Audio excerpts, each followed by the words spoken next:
কেমন হবে নতুন বাংলাদেশ, কেমন প্রতিনিধি চান ভোটাররা, কাদের হাতেই বা উঠছে নতুন বাংলাদেশের দায়িত্ব, এসব জানতে আজ আমরা এসেছি মানিকগঞ্জ ১ আসনে।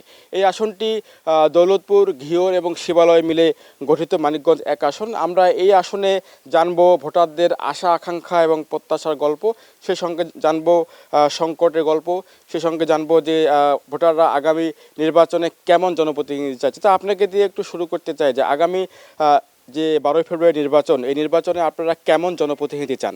আগামী 12ই ফেব্রুয়ারির যে নির্বাচনটা, এখন যারা আমাদের কাছে ভোটের লিগে আসতেছে তাকে প্রতিনিধি বানাবো।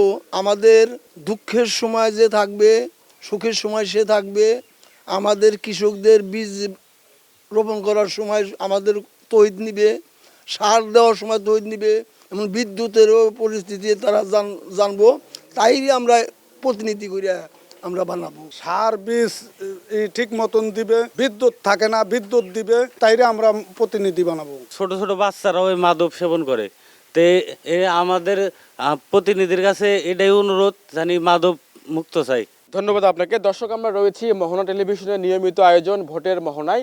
আমরা এই এলাকার আরও কিছু ভোটারদের সঙ্গে কথা বলার চেষ্টা করব। আপনার কাছে একটু জানতে চাই যে এই এলাকায় ভাই যেটি বললো যে মাদকের সমস্যা, পাশাপাশি বিদ্যুৎ, শিক্ষা, স্বাস্থ্য থেকে শুরু করে আর কী কী সংকট রয়েছে, কী কী সম্ভাবনাময় রয়েছে, নতুন প্রার্থীর কাছে যারা নির্বাচিত হবে তাদের কাছে কি প্রত্যাশা করেন? নতুন প্রার্থীর কাছে প্রত্যাশা এটাই যে আমাদের সুখে দুঃখে যে আমাদের পাশে থাকবে, এবং কৃষক, আমরা যারা কৃষক আছি, আমাদের সার সংকট, বীজ সংকট, সময় মতো সার পাওয়া যাচ্ছে না, এদিকে নজর দিবে এমন প্রতিনিধি আমরা চাই। সিন্দুরি যাইতে তো আসলে হাজার হাজার লোক যাওয়া আসা করে, কিন্তু ব্রিজের অবস্থা খুবই খুবই খারাপ। একটা গাড়ি নিয়ে যাওয়া যায় না, খুবই চাপ রাস্তা। আমরা চাই এমন একজন প্রতিনিধি আসবে যে সেজন্য আমাদের এই রাস্তাঘাটের দিকে খেয়াল রাখে। এমন একটা প্রতিনিধি চাই যে আমাদের এই রাস্তাঘাট উন্নয়ন করতে পারবে, নদী ভাঙ্গন উন্নয়ন করতে পারবে, যাতে নদী ভাঙ্গন না ভাঙে। অসংখ্য ধন্যবাদ। আমরা শুনলাম মানিকগঞ্জ ১ আসনের ভোটারদের সংকট, সম্ভাবনা এবং প্রত্যাশার গল্প।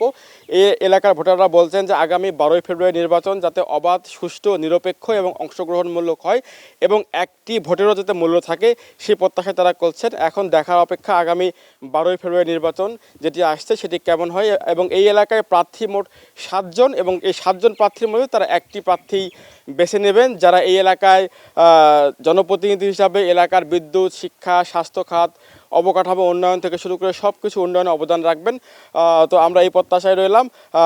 আজকের মতো এই ছিল ভোটের মোহনা। আগামী পর্বে আবারও দেখা হবে অন্য কোনো জায়গায়, অন্য কোনো স্থানে।